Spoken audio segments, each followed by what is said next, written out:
Hi, I'm Ken Lammers. Welcome to Minor League Matters, and let's do this week's soccer report. Okay, so we're going to start out first with, obviously the important team in the United States, the women's team. Um, these are the best soccer players we got, folks, and you ought to be going to watch them if you can. Well, let's start. The women's national team beat Brazil to win the 2018 Tournament of Champions or Tournament of Nations. I'm sorry, and they needed to do it by 2 points because of the way the point system works out and the fact that soccer doesn't often play for wins. They were going for goal differential against the Australians, and they came through in the second period, second half.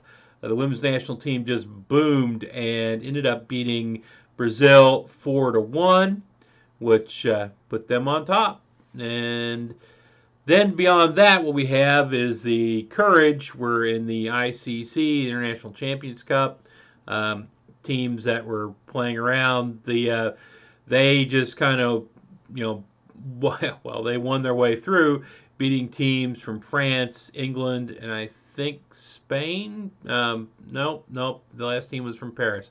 Okay, so they, it's the Courage. What else should you expect? They are the best women's team in the world right now, and the best women's team just out there, and so they moved through and won it. And going on and talking about the National Women's Soccer League, not surprisingly, having said what I just said, the Courage are on top with 50 points, which I think makes them the team with the most points in any major soccer league in the United States. And they're the only team in the Women's Soccer League, National Women's Soccer League, that has a winning record. They have won 15 of their 21 matches, which should tell you how good they are. Seattle Reign is in second place, but they've only won 10 of their 21 matches. Third place is Portland Thorns, who have won 9 of their 20 matches. And fourth is the Orlando Pride, which have won 8 of their 21 matches. Top 4 slots go to their playoffs, so those are the teams you're looking at right now.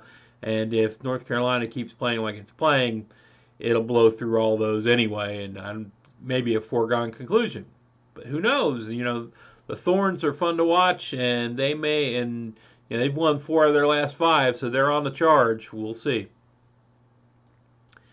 So moving to the men's soccer, let's talk first about the Premier League, and I'm going to talk about Brighton and Hove Albion, the Seagulls, which are the team I follow in the Premier League. They lost a match they couldn't lose this week. They played Watford, who is supposed to finish behind them and be in serious danger of being relegated. The Brighton Hove Albion supposed to be like a step above that, kind of where they're just at that tier above relegation fight. Well, not if they keep losing to teams they're not supposed to lose to. They lost to Watford 2-0, and hopefully they will snap back and play like they did last year, which is some pretty solid soccer, despite, the fact, we all knew they weren't going to win the Premier League, but they played pretty solid, and it kept them up above the, above relegation. I think that they'll probably do it again this year, but we'll see. In the United States, we had 2 championship series already. The NPSL played through, and not too terribly surprising, Miami FC 2, which is actually Miami FC right now since the NASL has been killed, beat FC Motown 3-1. Nothing too terribly surprising there.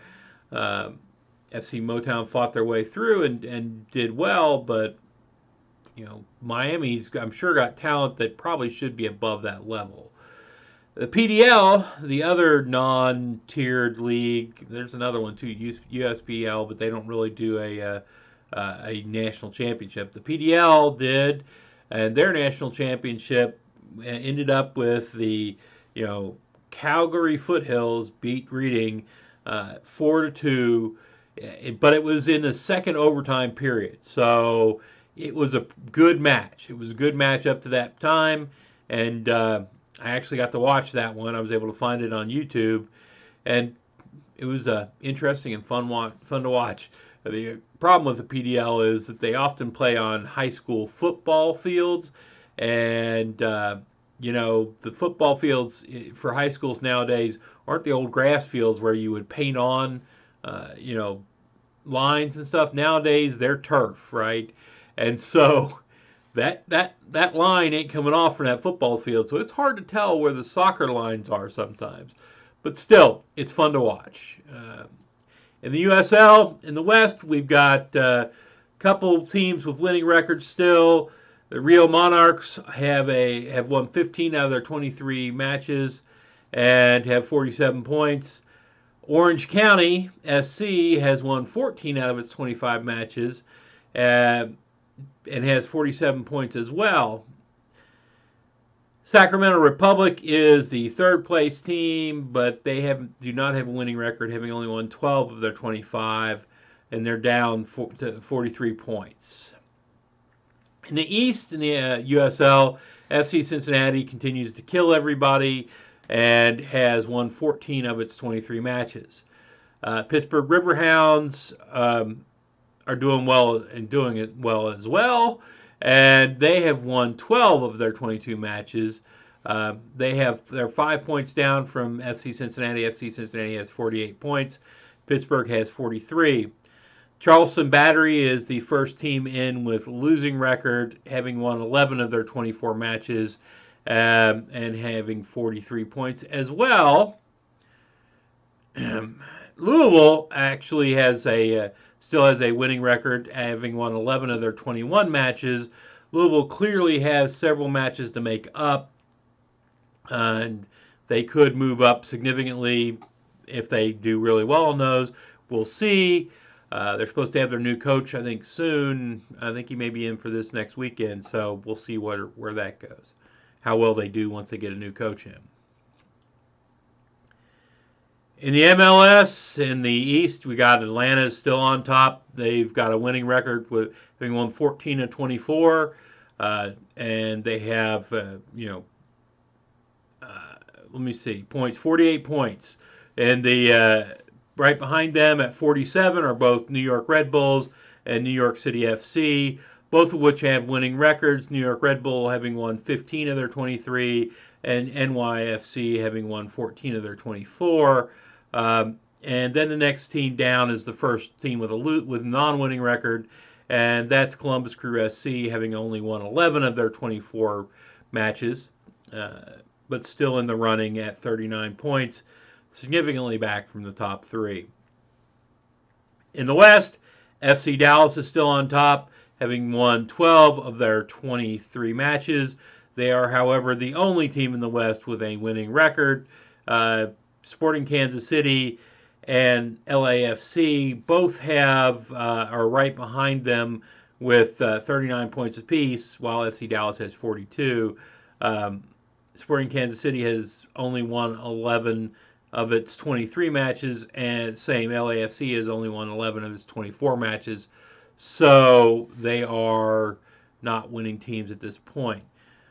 Not that that's a terribly relevant thing, the way that soccer scores its matches as far as rankings, but yeah, they're not winning teams. So that's it for this week, folks. I know it's kind of short, but I'm having to work on this pretty quick. If you like what you see here, hit like. If you like what you see around here generally, subscribe. If you want to contact me, hit me up at LammersK on Twitter, at LAMMERSK on Twitter. Direct message me, please. Comments below.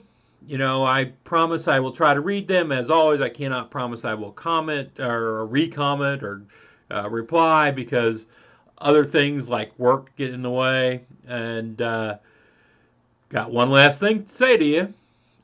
If you got a little bit of spare time, and you got a little bit of spare money, go watch some minor league sports. Y'all have a good week now.